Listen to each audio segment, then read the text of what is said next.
अस्सलाम वालेकुम, मैं मलिक रियाज हूँ। आप यूट्यूब चैनल देख रहे हैं। जो लोग अपना दीन बचाने की खातिर एक गार के अंदर छुप गए, उन्होंने एक गार के अंदर पनाह ले ली, उनको असहाबे कहफ कहा जाता है और अल्लाह ताला ने उनकी हिफाजत फरमाई। बहुत ही एक खूबसूरत वाक़या है ये। इसको सुनकर और इसको अच्छे तरीके से पढ़ने के बाद, समझने के बाद इंसान की ईमान को बहुत ज़्यादा तक़वियत मिलती है। इसलिए जो है वो हम इस वाक़ई पे थोड़ा सा जो है ना वो गौर करते हैं कि दकियानूस का ज़माना था, तो ये बहुत ही ज़ालिम किस्म का एक बादशाह था।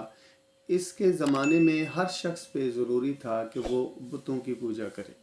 जो भी बुतों की पूजा करने से इनकार करता था तो इसने एक मक्तलगाह बनाई हुई थी, एक ऐसी जगह बनाई हुई थी जहाँ पर जो लोग इनकार करते थे बुतों की पूजा करने से, उनको वहाँ पर लाकर कत्ल कर दिया जाता था। तो दकियानूसी के ज़माने में कुछ बहुत ही पारसा और नेक और साले ख़ानदान के नौजवान लड़के थे। ये बहुत ही यंग्स नौजवान थे। तो इन्होंने बादशाह की बात मानने से इनकार कर दिया कि हम तो बुतों की पूजा नहीं करेंगे, हरगिज़ अपने दीन को जो अल्लाह है उसको नहीं छोड़ेंगे।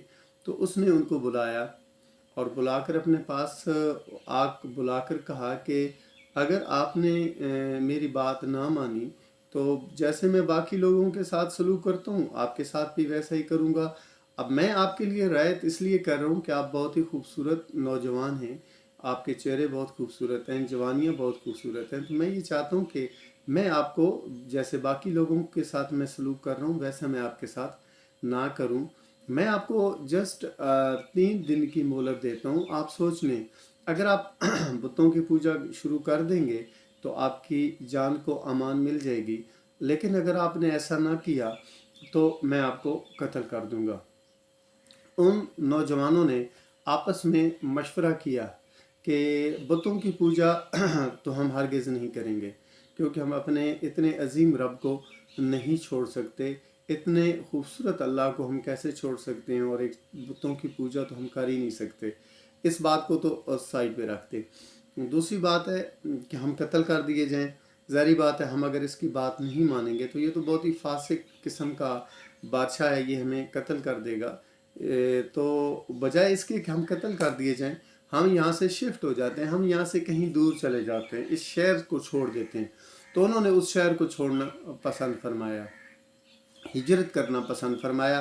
तो सब नौजवानों ने अपने घरों से ज़रूरी सामान लिया। ज़ाहिर बात है एक मुसाफिर कितना सामान साथ में उठा सकता है।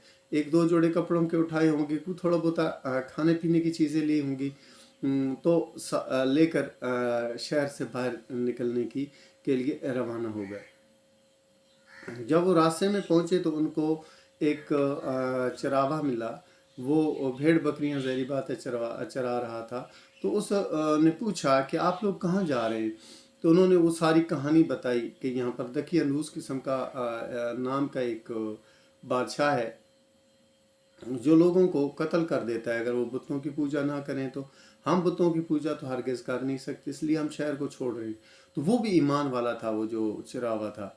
तो उस चरवाहे ने कहा कि मैं भी आपके साथ चलूँगा, क्योंकि मैं ईमान वाला हूँ, मैं सिर्फ अल्लाह की ही पूजा करता हूँ, मैं सिर्फ अल्लाह की इबादत करता हूँ, किसी बुत की पूजा तो मैं करता नहीं हूँ। ये जो मुसीबत आप पे पड़ी हुई है, मैं भी कमज़ोर और नादार हूँ, मेरे पे भी पड़ आ जाएगी। लिहाजा वो भी उनके साथ हो लिया। तो जब वो उनके साथ चलने लगा तो उस चरवाहे का एक कुत्ता था, वो भी उनके साथ चलने लगा। तो उन्होंने उस कुत्ते को दूर करने की कोशिश की कि आप हमारे साथ। उनके ज़हन में ये था कि ये कुत्ता है, ज़ाहिर बात है जब कुत्ता किसी दूसरे कुत्ते को देखता है या किसी इस तरह के ख़तरे को भांप लेता है तो वो भौंकना शुरू कर देता है। अगर ये भौंकेगा तो हमें जो है ना हम पकड़े जाएंगे, लिहाजा इसको हम साथ से हटा देते हैं।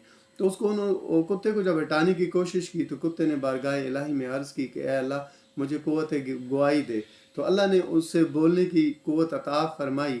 तो उस कुत्ते ने कहा कि जैसा आप सोच रहे हैं ना वैसा मैं हरगिज़ नहीं करूँगा। مطلب میں کسی پہ بھونکوں گا نہیں، میں آپ کی مطلب آپ کے لیے مشکل کھڑی نہیں کروں گا۔ تو وہ کتا بھی ان کے ساتھ ہو لیا۔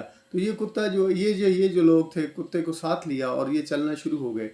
تو انہوں نے ایک غار کے اندر پناہ لی، اور یہ عربی میں غار کو کہف کہا جاتا ہے، اور انگلش میں غار کو کیو کہتے ہیں، CAVE، کیو کا مطلب بھی غار ہوتا ہے، اور عربک میں کہف کہتے ہیں، اردو میں غار ہوتا ہے۔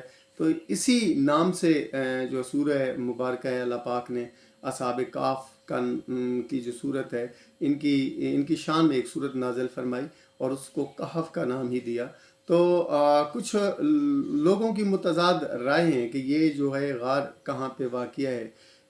کچھ لوگوں کا خیال ہے کہ یہ ترکی کے اندر بھی ایک زیارت سی بنی ہوئی ہے، تو کچھ لوگوں کا خیال ہے کہ یہ جو ہے نا وہ ترکی کے اندر موجود ہے۔ اور ایک اور صاحب لکھتے ہیں کہ یہ جو غار ہے یہ ترکی کے اندر موجود نہیں ہے، بلکہ کہیں اور کسی اور جگہ کا پتہ دیتے کہ یہ وہاں پر موجود ہے۔ مطلب اس کے بارے میں تھوڑا سا اختلاف ہے مختلف مورخین کا، جو لکھاری ہیں ان کا، لیکن بات کرنے کا مدعا اور مقصد یہ ہے کہ یہ لوگ اللہ کی دین کو نہیں چھوڑا، انہوں نے اللہ کو نہیں چھوڑا بلکہ پورا شہر کو چھوڑ دیا، علاقے کو چھوڑ دیا، رشتہ داروں کو چھوڑ دیا، اور تھوڑا سا سامان لیا تو رخصت ہو گئے، بس اللہ کے آسرے پہ، اللہ پہ توکل کیا انہوں نے۔ یہ بہت ہی لمبا واقعہ اور بہت ایمان افروز واقعہ ہے۔ اس کا جو اگلا حصہ ہے وہ انشاءاللہ تعالیٰ میں نیکسٹ ویلاگ میں آپ کو بتاؤں گا۔ بہت ہی تاریخی قسم کا واقعہ ہے۔ اللہ پاک ہم سب کو اپنے دین کے اوپر اور اپنا اللہ کے ساتھ اور اپنے محبوب کے ساتھ، اللہ کے محبوب کے ساتھ محبت عطا فرمائے۔